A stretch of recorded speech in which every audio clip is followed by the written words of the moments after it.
So, welcome back to my channel guys, and ngayon I am back for another life documentary series. So, ano yun, ngayon, pinipilit ko, gusto ko po naman i-document itong kwento na ito kasi I've been reeling and trying to process all of my struggles during my personal life, but I managed to overcome it, but not exactly. So, ikwento ko po sa inyo yung aking challenges sa aking school po. I'm going to be telling you about my struggles during my school days. So, noong nung kinder pa ako, so before I started school, I was born as a special needs. Special needs po naman ako, kaya may shadow teacher po when I was in Gatsby. Nung kinder to grade 3, meron akong shadow teacher kasi meron akong special needs. Sinabi po man sa akin po na pag-alagala po ako sa school. Pag-alagala daw po ako sa school. Pag-alagala lang. Next, moving on to grade 4, and from grade 4, nilagay po ako sa Special Education Department po, which is SPED for short. Special Education Department sa Siena College, Quezon City. I spent my 4th grade to 7th grade there. At grade 4, meron kaming ding talent abilities po. So, kung saan po merong mga special needs students po, pinapakita po yung mga talento. Ako naman nag-MC pa ako. So, but I'm still really getting haunted by these memories for. Now, for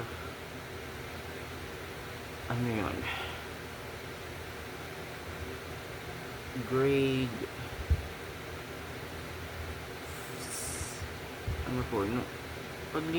after 5th grade sa 6th grade po, but before this, let's go to the 5th grade. Nung grade 5 pa ako,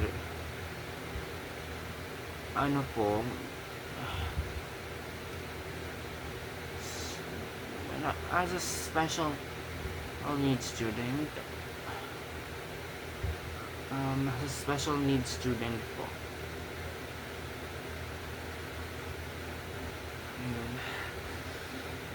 as bilang isang student na may special needs po, every 4th, 5th, 6th grade,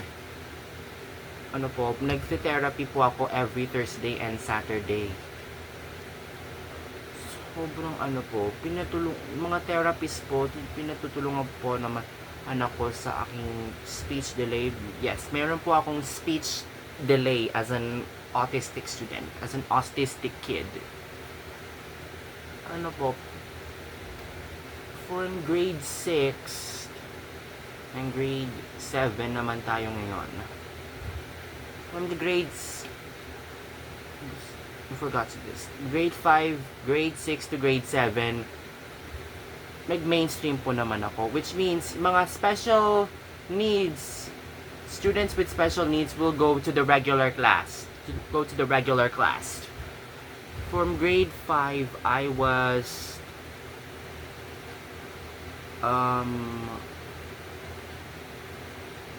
wasn't actually grade 5, I really even participated there.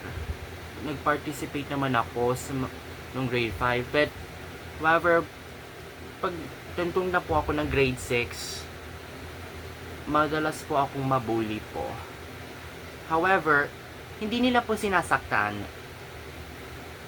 The regular students they did not hurt me, but they call out words like, pinasinabi po naman na bakla ako.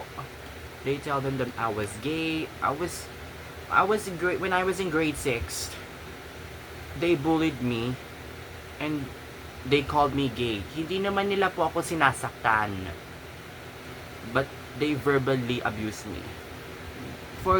Para nung grade 7 naman, this time they bullied me because of my disorder. Meron kasi akong disorder na may ADHD or attention deficit hyperactivity disorder. That's correct. Masyado naman talaga naman ako sumisigaw Sigaw na every time na sigaw, parang it feels like I'm already alone. It feels like I'm alone there.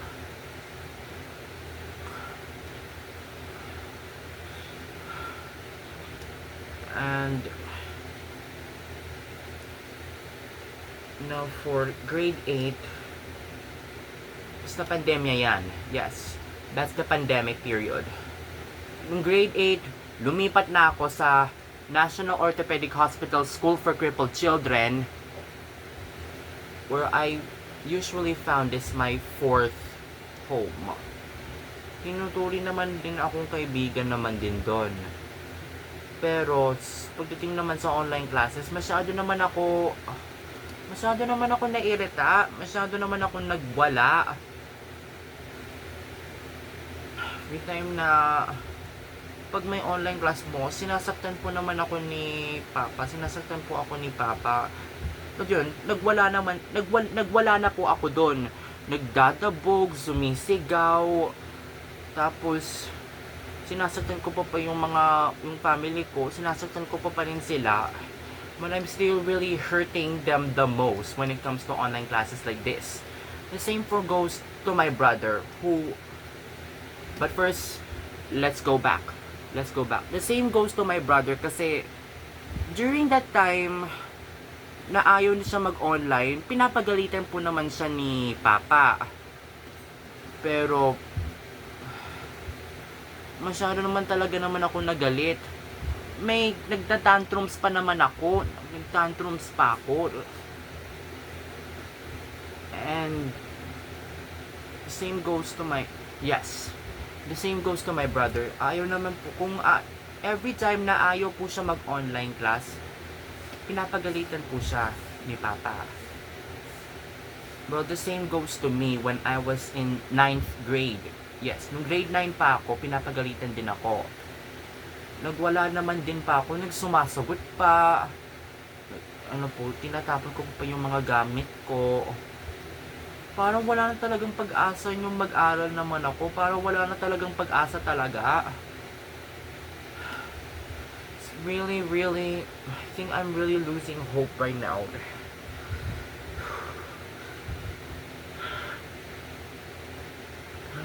Nawawala na talaga ako naman pag-asa naman ako. Then, in grade 10, yes, the first time nag-face-to-face ulit ako naman doon.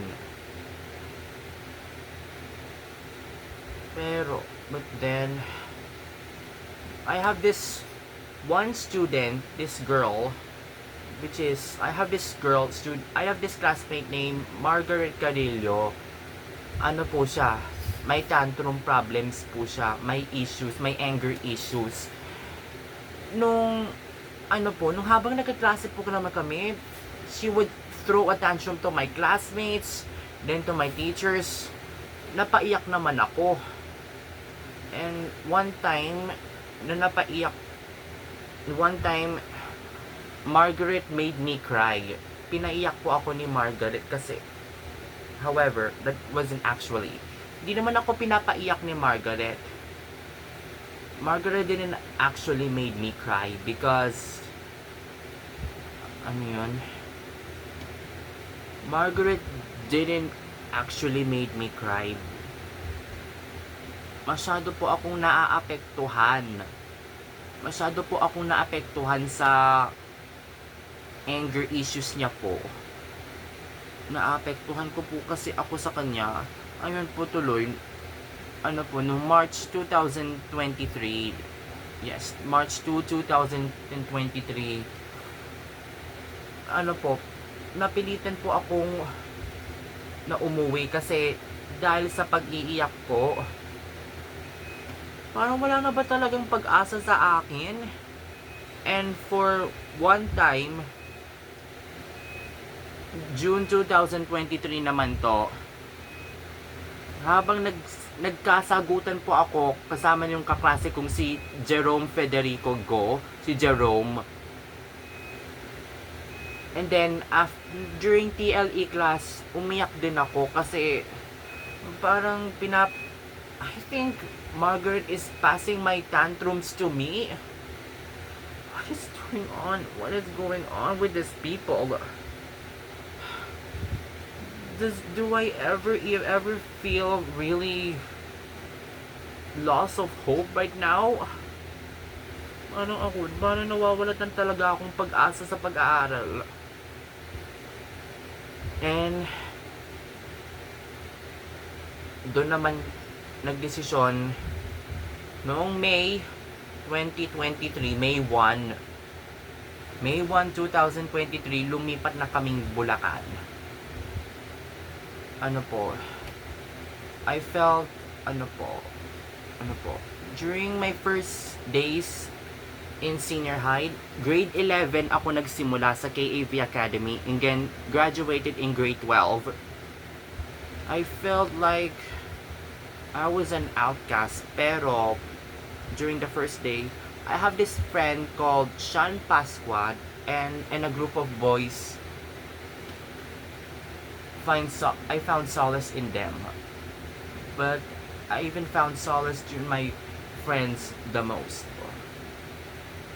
And one time, habang nagpa-practice po kami ng buwan ng wika, masyado po akong naapektuhan po. Malapit na po akong naapektuhan. Wasn't actually tricked. I got almost triggered because isa sa mga kaklase ko, I have this one is Joshua. Yes, that's right. Si Joshua Villarica. Joshua Ezequiel Bautista Villarica. No, Joshua Villarica Bautista. Nagmura po naman siya. I was almost triggered, but I hold back tears.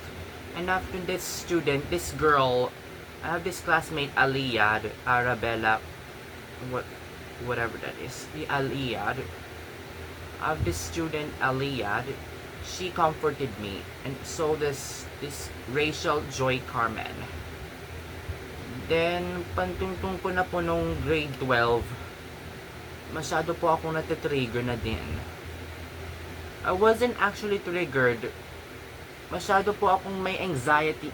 Nagkaroon po ako ng anxiety attack dahil sa upcoming work immersion.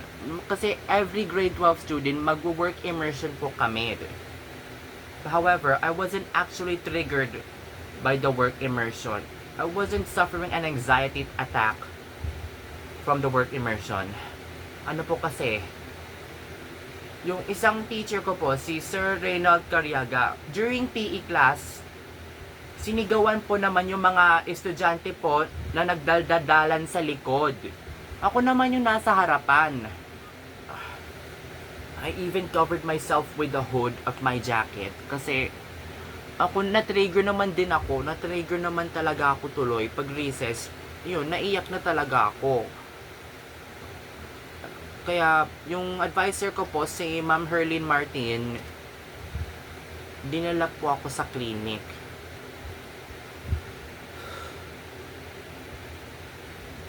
However, things gets a lot more complicated when I still talk about the work immersion. My parents would always argue about that, but luckily I managed to graduate po. So guys, I just really wanted to say to all of you. If you're struggling with an anxiety disorder, please consult to a therapist or a consultant post for a psychiatrist. And that's all for tonight. And that's all for today, everyone. Don't forget to like, subscribe, and turn on post notifications so you don't miss any of videos. And peace out.